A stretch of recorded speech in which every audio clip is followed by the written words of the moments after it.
Hello everyone, আসসালামু আলাইকুম। আজকের পর্বে বানিয়ে দেখাবো গাজরের মুচমুচে পাকোড়া। দেখতে দেখতে তো রমজান মাস চলেই আসলো, আর রমজান মাসের ইফতারে এরকম মুচমুচে পাকোড়া থাকলে কিন্তু মন্দ হয় না। আর যেহেতু এটা বানানো খুবই সহজ, তাই এই সহজ রেসিপিটি আপনার ইফতারে অবশ্যই রাখতে পারেন। আমি চেষ্টা করেছি একদম সহজভাবে রেসিপিটি শেয়ার করার জন্যে।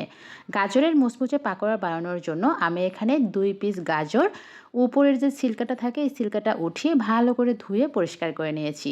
এখন একটা গ্রেটারের সাহায্যে গ্রেট করে নিতে হবে।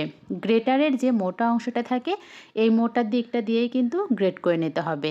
আপনারা চাইলে বটি দিয়েও গাজরটা ভালো করে মিহি করে কুচি করে নিতে পারেন। 2টা গাজর আমার গ্রেট করা হয়ে গিয়েছে। এখন আমি যে উপকরণগুলো দেওয়ার দরকার সেই উপকরণগুলো একে একে দিয়ে দিচ্ছি।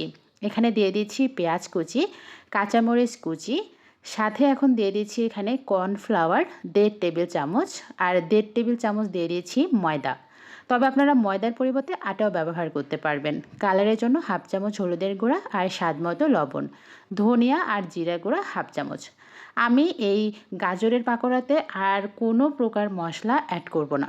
যে কোনো পাকোড়াতেই মশলা যত কম ব্যবহার করবেন এটার টেস্ট একদম অথেন্টিক থাকে।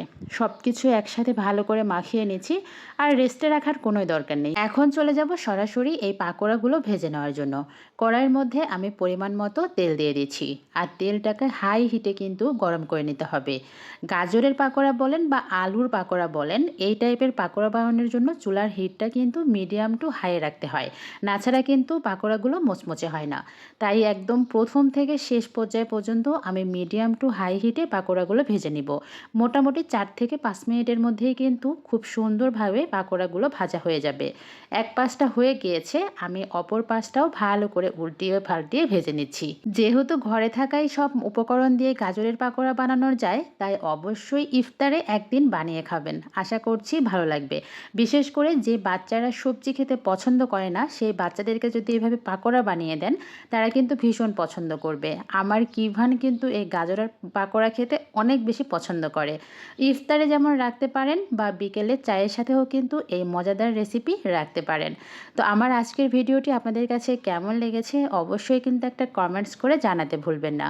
আর এরকম পাকোড়ার সাথে একটু টমেটো সস হলে তো আর কিচ্ছু লাগে না। আর এই পাকোড়াটা এমনি এমনি খেতেও কিন্তু ভীষণই মজার। 1 কাপ চা আর সাথে এরকম গাজরের পাকোড়া রাখবেন, ব্যাস আর কি লাগে। আমি একটা পাকোড়া ভেঙে দেখাচ্ছি এটা কতটা সুন্দরভাবে কুক হয়েছে, আর উপরে কর্নফ্লাওয়ার দেওয়ার কারণে কিন্তু খুব মুচমুচে হয়েছে।